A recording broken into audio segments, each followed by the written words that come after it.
Hello and welcome to the Texas Tribune TribCast for Tuesday, September 9th, 2025. I am Matthew Watkins, editor-in-chief of the Texas Tribune, and I'm all alone in TribCast headquarters today as Eleanor is on vacation. And my two guests are both joining me remotely from work travel as well. But because Eleanor is on vacation, that means I got sole discretion in deciding what we're talking about this week. And that means a topic of conversation that is frequent and common in the Watkins household, the STAAR test and its future, its demise and its replacement. After two failed efforts in the regular legislative session and the first special session, lawmakers last week approved a bill that would eliminate the STAAR test and replace it with something new starting in the 27-28 school year. And we're going to break that down today with two experts on the topic. First off, an education reporter for the Texas Tribune, Sneha Dey, joining us from Indiana. Is that right, Sneha? I'm in Chicago right now, so I'm going to be the one to leave you hanging in that room. All right. Very good. Very good. Well, welcome, Sneha. And we also have Bridget Worley, Chief State Impact Officer for the Commit Partnership, which is a Dallas County nonprofit seeking to improve educational and economic outcomes within Dallas County. Bridget is joining us from a hotel in New Orleans. I am happy to be here. All right. Thank you for joining us. So the STAAR test, like I said, has been a hot topic for parents, teachers, educators, and many other people over the past few months. A lot of conversation and debate that got us to the place we are right here, right now. Sneha, I want you to kind of start by talking about the present, the STAAR test, which will remain in effect for a couple school years right now. Was very controversial, leading to the changes that we saw. But tell us a little bit about like the testing arrangement that we have right now in Texas schools. So this is a huge pain point for families like across the state of Texas. It's been the current standardized test. It's one test at the end of the year. It's for hours and hours, and kids, once they finish taking the test, they have to like sit at their desk and not move. It's just like stay silent. And it's also, I think, because it's at the end of the year and students know that not just them are going to be graded on it, but teachers and their schools are going to be graded on it. It's really, really stressful for them. And so it's been a topic that has, I think, come up on the campaign trail for lawmakers because they're hearing about the stress that it puts on students. They hear from their own kids this idea that students don't even want to go to school on the days that testing is taking place because of the pressure. So there's this general consensus across the board, across the state, across lawmakers that something needs to be done about this test that is really, really putting an unnecessary amount of stress on students. I mean, the idea here, right, to take a step back is to measure how successful schools are at educating their, students and preparing them for life beyond high school and things like that. And I guess there's also an element, Bridget, to kind of measure, whether the individual students have enough, have gained enough knowledge to complete their schooling or advance in their schooling and things like that. I mean, what that does, Bridget, is it sets up a lot of high stakes, right? And a lot of nervousness. I have a third grader and a seventh grader. My two kids, very different attitudes. On the one hand, I have my daughter, the perfectionist, wants to ace the test, very stressed, very concerned. I have to sit her down and be like, look, it's okay. Like, you're going to do fine on this test. They're really what really matters is this is for the school. This is not going to affect your kind of individual success as a student. And then I have my son who could care less about this test, and our teacher is like, hey, can you like bribe this kid to really focus and try hard? And, and so we have to sit him down and say like, hey, actually this test matters. And if you do well on it, we'll get you a Lego set or something like that. And so, I mean, that's the stakes, right, Bridget? Right. Tell us a little bit about kind of in your community, in the area you face, kind of how people feel about, whether the STAAR was doing a good job of accomplishing the goals that it was set out for. Sure. So there's a lot in that question. So Yeah. I'm going to work to unpack it. Also, Legos are powerful, and that's something we should all take away. Yeah. So assessments are incredibly important because they help us measure whether students are learning in the classroom. And I think one thing that is missed a lot when people talk about the high stakes nature of our assessments is that Texas is actually pretty unique in our accountability system, that the result, what we measure is the better of absolute performance and growth. That is not, those two things being one or the other, the better, that is not common in most state assessments. So when we're giving students state assessments, what we're really measuring at the end of the day is, did the student come in at least a year further along than they did when they walked in? Making sure that the instruction that happened in that classroom didn't put them further behind. And that is something that when I talk to people, everyone generally is very supportive of. We want to make sure our students are continuing to progress further. So I think part of this is also just reframing what assessment and accountability is truly measuring. The other thing that I will say is I think this whole debate has been a bit of a call to action for the adults that are around our students around assessments. When I was a student, we had state assessments, and the only thing I remember is we got pancakes that day. My mom made us like a bigger breakfast that day than we normally did. I was a teacher, I was an elementary school teacher. And my kids didn't, I never talked to my students about the assessment having a connection to the rating of our school or my evaluation. We talked about it as a way for them to demonstrate everything that they had learned that year. So I think there's a reframing also around the narrative of what this opportunity is for students. But then the third thing that I think is important is that this debate caused us to step back and think, what components of our assessment system are really necessary? Do we need kids sitting for hours in an assessment to determine whether or not they have learned what they were taught? No, we don't. And we see those changes in here. We also see changes to the assessment that are now going to give much better actionable data to parents and to teachers at checkpoints throughout the year. So it's not, here's a test we give you at the end of the year, and by the way, the results aren't going to be available to you until after the student has started their summer break.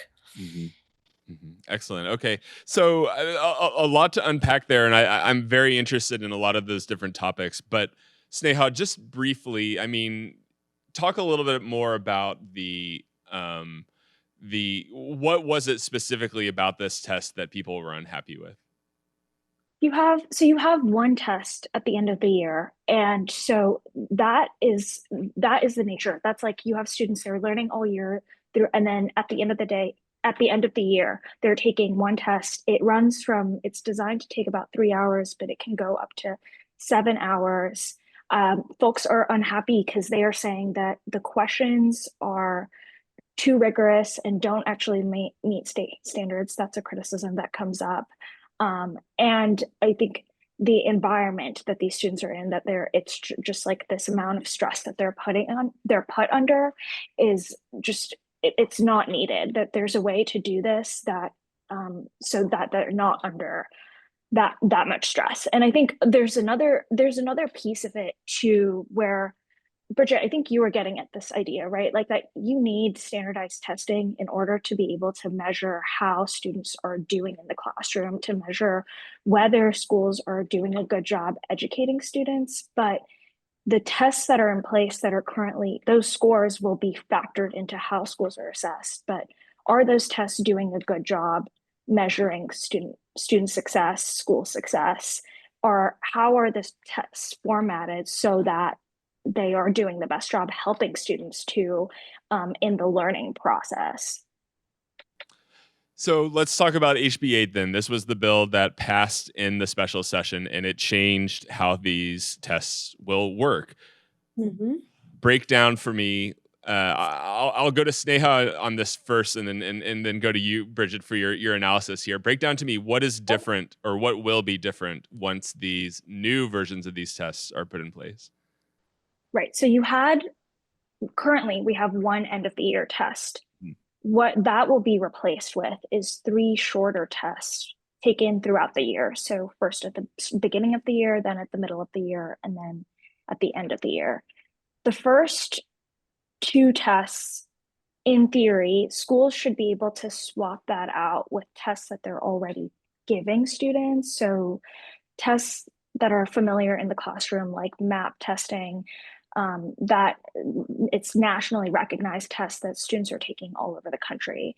And so the idea with being able to swap those beginning and middle of the year tests is that it'll actually reduce testing, since they're not actually going to, this is the idea, right? Like the idea is that they're not going to have to take an additional test because these are tests they can just sub in, but it's not really clear yet which exams are going to be able to be accepted for that swap in. And then that last end of the year test will still be one that the TEA has a big hand in creating those questions that across the board, every district has to take the same tests. All these three tests should be shorter. They're designed to be shorter than that 1 3-hour test. But I think there's a lot of questions right now about, there's an intention for this to decrease testing. There's a lot of questions right now about, will this actually increase testing? But as in addition to that, there's a lot of pieces of the bill. In addition to that, there's a lot of discussion about how the grading will look like and what the results will look like. So the first two tests, all three tests, but really the first two tests will be known as what is like nationally, it's what they're called norm reference tests. And so that grading and the results will look like percentile ranks. So students' performance is going to be compared against their peers. So they may be in the 50th percentile or their 75th percentile. So all three tests, you'll get results that look like that. The end of the year test will look really similar to what the STAAR test looks like right now, in that the TEA sets these benchmarks, right? Like you need to get X points in order to be meeting state benchmarks. And so they set certain scores that students need to reach to say, okay, I basically passed or I didn't pass. And that will assess, whether how many students in the state are like meeting state goals and are learning those like meeting state standards. Mm-hmm. And then it's a lot of pieces. And then there's a piece of like, we can expect test scores to come back much faster. So in the past, we've had to wait weeks for parents to get their test back. And so that has been an issue because school's out and then you've got your test scores, but you can no longer reach the teacher, right? And so you can no longer talk about it. And so the idea is now it's only supposed to take about 2 days. And so the idea is, you have these 3 tests throughout the year. You should be able to use these test results and information from the test results to actually change what is being learned in the classroom. And also you're getting that information back quicker so you can make those adjustments quicker.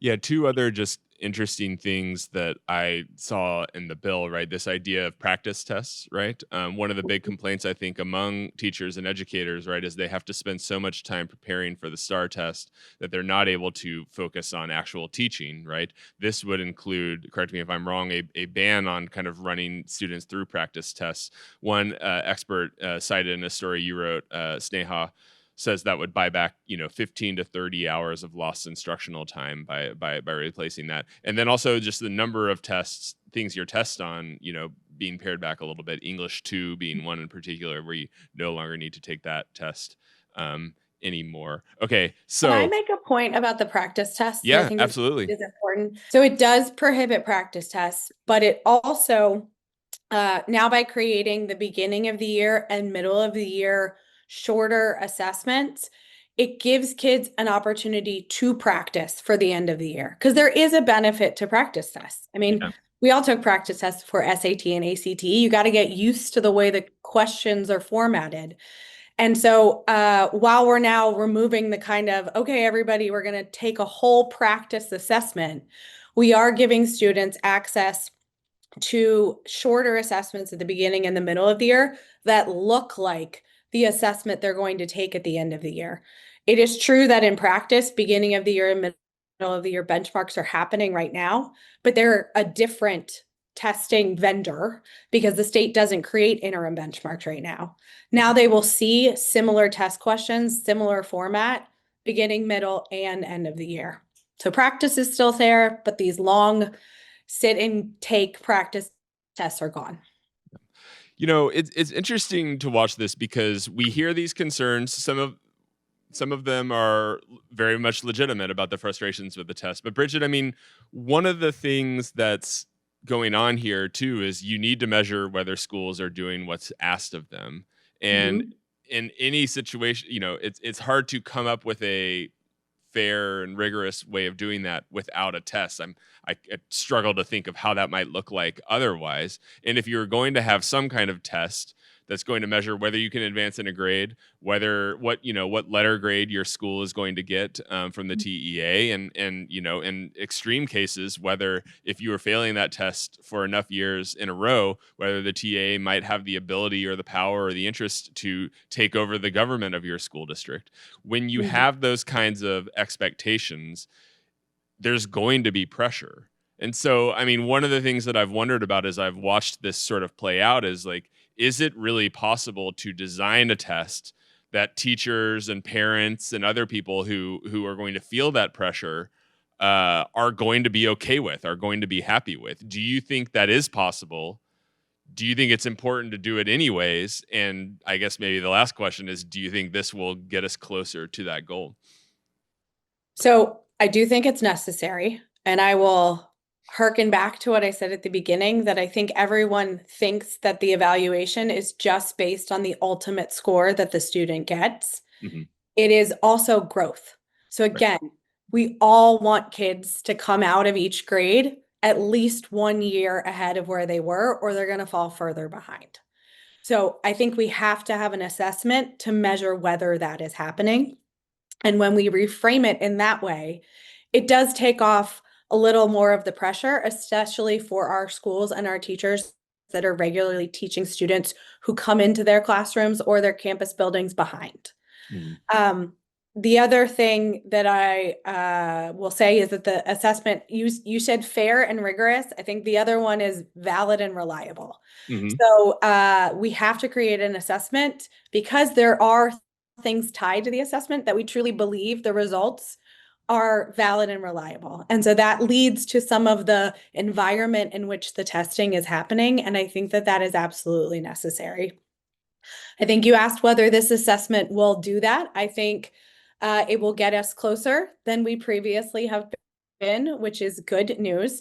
I also think this assessment will help our teachers and our parents help their students. So the language you see throughout this bill is instructionally, and of course I butcher it as I say it, instructionally supportive assessment. The goal is that when students take the test, parents and teachers are now getting a report that says this is how your kid did compared to other kids in Texas, also compared to the cut scores of the certain achievement levels. And then here are some actionable strategies you can use to help your kid master what they haven't figured out yet. So this is supposed to be used to inform instruction. So the ultimate goal is to have students, again, progressing at least a year so that they don't fall further behind. And I think this test gets us closer to doing that. Yeah. Sneha, have you heard from teachers? I mean, teachers, school administrators, and things like that. Do you think they agree with that assessment that this is a step in the right direction, that it's getting us closer? Yeah, I mean, I talked to teachers and administrators all over the state, and we're sort of getting a mixed bag. Like, I think on one hand, folks are saying like we want these tests to be useful, right? And so then it's like if you have tests that measure progress over the year, then that will actually come in. They can actually use that in the classroom, and it's shorter, and they like that. I think they hear the idea of 3 tests over 1 test. I think that for some teachers that rings some alarm bells. Like, is that just going to be more testing? Is that going to just create, the pressure that you're feeling at the end of the year now, is that just going to be tripled? So I think there's just some anxiety right now. And it's like, there's a lot to be seen. Like, we don't know yet what those beginning and middle of the year tests will look like, whether they'll actually be able to swap it out for tests that they're already taking, and what those tests could look like. There's so much unknown about those first 2 tests. So I think in that uncertainty, we're hearing some worries. Okay, very good, very good. Yeah, it just, I mean, I have watched this with a lot of interest because I see it play out, you know, in the news and in our coverage. I also see it play out in my own personal life, but I also just remember the history, right? So, you know, this is what the fifth or so version of a standardized test that Texas has done. You know, it started off with the Texas Assessment of Basic Skills. Then you had the Teams test, the TOS test, which was the test I took when I was a kid. Then they switched that to the tax test. Then you had the STAAR test. You know, there has been a lot of sort of bites at this apple, attempts to try to get this to where they need to be. Bridget, what do you think? What do we know differently now than we knew back then that might suggest that this might be a different situation here? So I will start by saying I arrived in Texas in October of 2019. So I only Yeah, know the STAR, and then this assessment. I grew up in Virginia, which has the worst testing acronym, Standards of Learning, SOL, and it's been SOL since I was there and continues. So that's one state that is stuck by its name love it. because it's almost humorous at this point. So I can't talk too far back about how things have changed from one to the other. I do think, though, this is less of a change in the purpose of the assessment and what the assessment is assessing, Mhm. and it is directly trying to target the feedback that has come from parents and teachers. I don't know if the other assessments in the past have done that, but the shortening of the test, the assessments given back earlier, and trying to create a more instructionally supportive, that has all been in response to feedback that I know legislators are getting constantly. Okay. Sneha, you had an interesting story kind of in the beginning of the special session, honing in on a school that has really struggled in the previous or the current version of the testing of the STAR test, that being Dobie Middle School in Austin, right? Which has received a failing grade for multiple years, could be starting to kind of look at that situation where it could be required by the state to either be shut down or reworked, or make AISD vulnerable to, you know, being essentially taken over by the state. Can you talk a little bit about just what you learned from going to that school and how they felt about this, you know, testing setup? Right, right. I think so. The school is Adobe Middle School in Austin ISD, and I think that school and what they're navigating really does a good job illustrating the stakes of having a really an effective accountability system. So here in Texas, it's if you get five F ratings in our accountability system in a row, then you are at risk of like the most severe state sanctions, and so that is exactly what you're saying, like the state coming in, taking over a democratically elected board. They could instead also require a school to shut down. But Dobie at this point is at 4 Fs. So they are teetering. They are very close to, risking the most severe state sanctions. But what was going on at Dobie is so they are in the school is really really predominantly immigrant community, really just economically disadvantaged, high rate of economically disadvantaged students, and so and also it's just the immigrant community is comes in because and it's a strong refugee community as well. So a lot of the students that are coming in don't speak English very well. And so for them, like English is their second or third language. And so there was a lot of frustration with the STAR test for them because on top of, the concerns that we're hearing across the board, across school districts all over the state, that it's long, it's stressful, and it's just unnecessary. They're saying that on top of all those things, we have students who don't they're forced to take the test. They have to take the test in a language that's not their first language. And so everything is just becomes added and exacerbated. And so they didn't feel like the STAR test did the best job assessing whether the school was successful at educating their students. There was this interesting disconnect where it felt like the state was coming in and saying the school was not doing a good job educating community or supporting the community, but then the community was saying, no, actually, we do feel really supported by the school in all these like intangible ways that testing doesn't measure.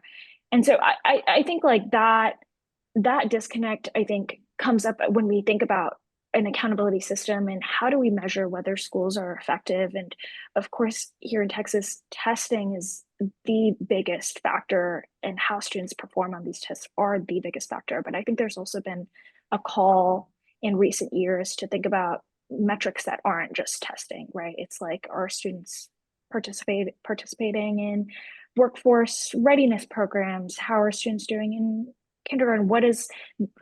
How are students like mental health and mental wellness? And so that also actually came up in this bill, HB8, because while we're not going to see the accountability system and how things are calculated change from non-testing factors, there is a clause in the bill that is asking the state to start tracking these like non-testing metrics. So that did seem like a nod to those sort of concerns.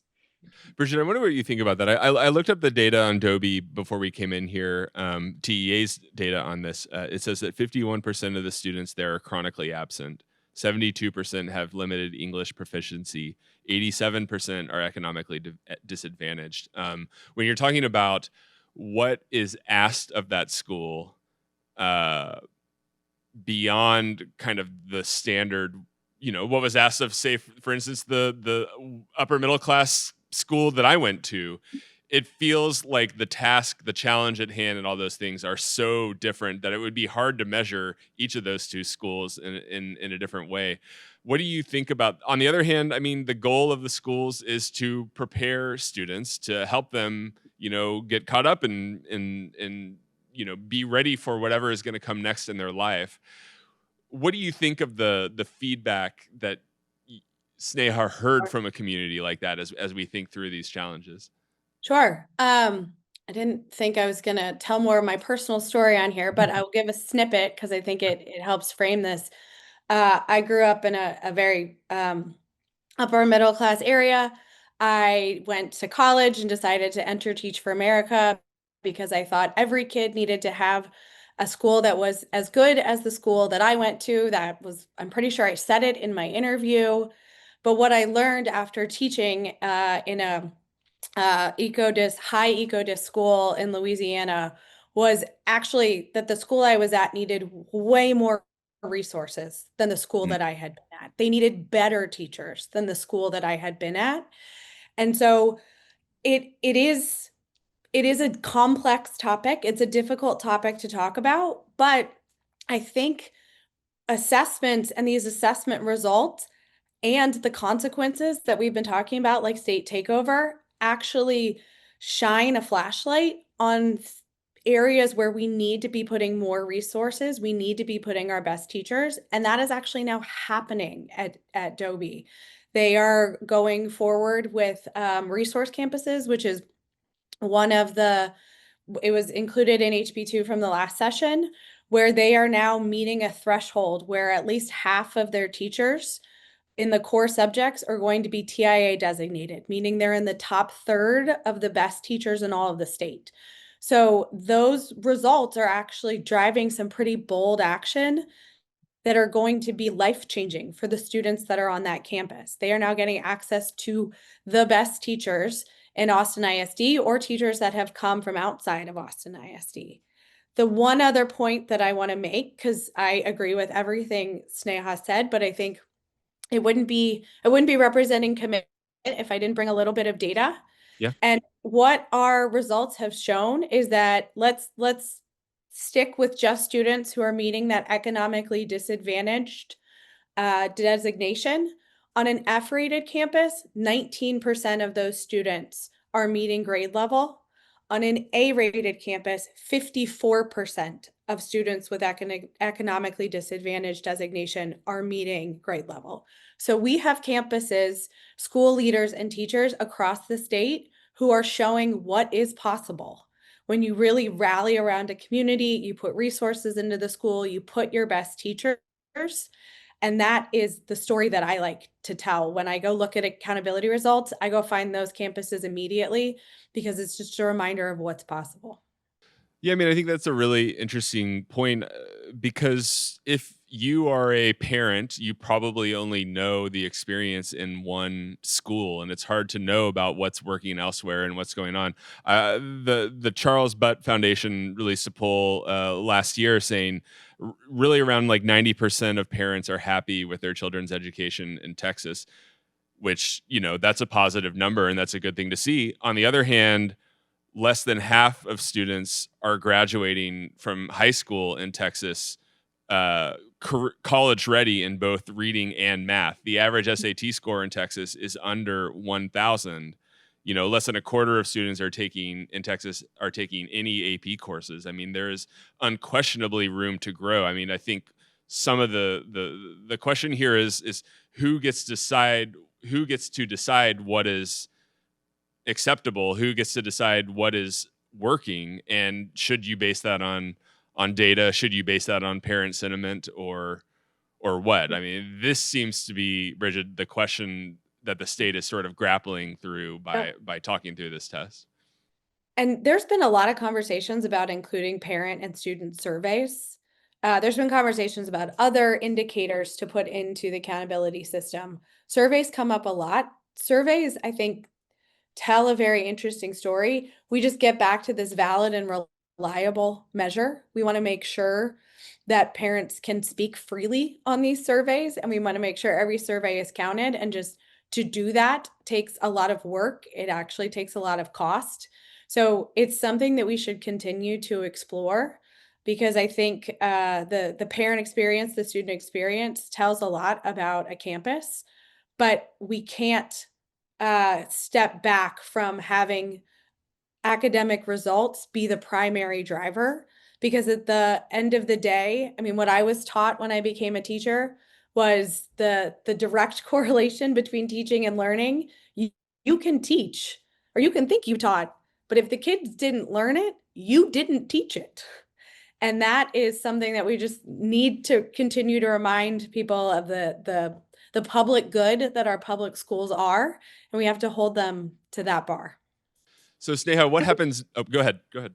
No, I was just going to say, I think the thing about like test performance is like it really is an indicator of options that students have after they leave high school, right? Like we know that like how students do in English as early as third grade has like a long-term predictor of how they'll do in high school and then beyond. And then there's this like when students are underperforming in math, that raises serious concerns about, are we building students who can enter a future workforce and get those like high paying jobs that can lead them to live the lives that they want to lead. So it's I think there's a balance here and what should have weight and what shouldn't, but there is a piece of testing that really is important in thinking about, the success of students later on. Yeah, I wonder, Bridget, if you could help me sort of put this in context a little bit more broadly with the broader education policy in Texas right now. I mean, it does seem to me like the state legislature, state leaders, the TEA, all those different kinds of groups are really trying to do, some pretty dramatic things in order to improve the outcomes of students in this state. Whether it's related to teacher pay, whether it's related to testing, whether it's related to this, bluebonnet curriculum, which has gotten a lot of pushback from folks due to, how much religion may be included in that. But there does seem to be like a broader strategy here right now to say among state leaders that the status quo is not working and that there need to be more interventions. There needs to be maybe even more pressure on some of these school districts to improve on the metrics that they're taking. Do you agree with that assessment? Yeah, I think high impact tutoring, which we saw in the last two Yeah. sessions, our previous two of the last three sessions, I don't even know how many sessions we're on now, is another example of that. I think there is Texas is not proud of where our academic results are coming out. I was I was at the Louisiana Department of Education for 9 years before I came to Texas, and saw all of those headlines coming out about the results going up in Louisiana. And I was around Texans saying, we can do that. We can do that same thing. And asking me how. And the answer is by looking at or following the research, following the data on what are the strategies that work. What are the strategies that turn around academic outcomes? And they are high impact tutoring. They are putting the best teachers in front of the kids that need it the most. There are states that have shown us how to do this, and the Texas legislature has been paying attention and has been putting some serious momentum behind those strategies. And I'm optimistic that we saw on the most recent STAAR results, the most recent accountability results, we are seeing a change. Our urban school systems actually improved 3 times the rate that the state improved. So our school systems that have students that need the most support are actually showing some pretty overwhelming growth. On the flip side of that, Sneha, is there may be a bit of a loss of local control, right? I mean, you were seeing in some cases districts, leaders express frustration because they feel like they are closest on the ground level and are maybe, losing a little bit of their ability to make decisions at the local level. I think the elephant in the room, right, is Houston ISD, and right, like that that is our biggest school district in Texas, and the state came in and took over and appointed a superintendent. And with the latest test scores, I mean, that superintendent, Mike Miles, I mean, he really touted that there were no Fs at any campus, that he was really able to get test scores up, but there were it was a sort of like now I'm forgetting the word, but like there were trade-offs to that, right? Like we saw plenty of students like leave in droves. There were questions about enrollment. There was a cutback on social services, and certainly there was a loss of local control. And so then it is, we did see test scores improve in Houston, but to what end? And so I think I see two pieces to it, which is like, on one hand, you can use test performance to identify where schools need additional resources and make investments, kind of like what Bridget was saying. But there's also a piece where, there is real sanctions that are attached to these test scores. Bridget, I wonder if you could just describe quickly what you feel like the core tenets of that state strategy are. I mean, I think rewarding the best teachers might be one. What are the are there underlining ideals that are at the heart of the strategy we're seeing play out? I think we're touching on a lot of it. I Yeah. think it is targeted funding. What we learned a lot in the 89th is that the legislature was not interested in providing increases to the basic allotment. They were not interested in providing schools unrestricted funding. They really wanted to know that extra funding going into school systems was tied to specific strategies that are working. So I think if there's one underlying tenet right now, it's let's find out what's working and let's invest in that, which is fit. I mean, that is pulling back from kind of this belief that school systems should be empowered to create their own strategies. So I think there's two sides to that argument for sure. I think if I were crafting a policy, there's also a world in which that control is earned. Mm-hmm. And if we see school systems that are continuously graduating students who aren't ready for college, who aren't ready for the jobs of the 21st century, then in those cases, there needs to be some more, it needs to be more closely watched with some more support, which or consequences. Though those school systems that are growing, that are seeing improvements, could potentially earn a little bit more empowerment. I am now riffing off of my own personal beliefs instead of the legislature, which is your question. So I'll reel it back in, but I think it really is kind of that that targeted support is where the legislature and Texas officials are most interested in kind of putting the resources that exist.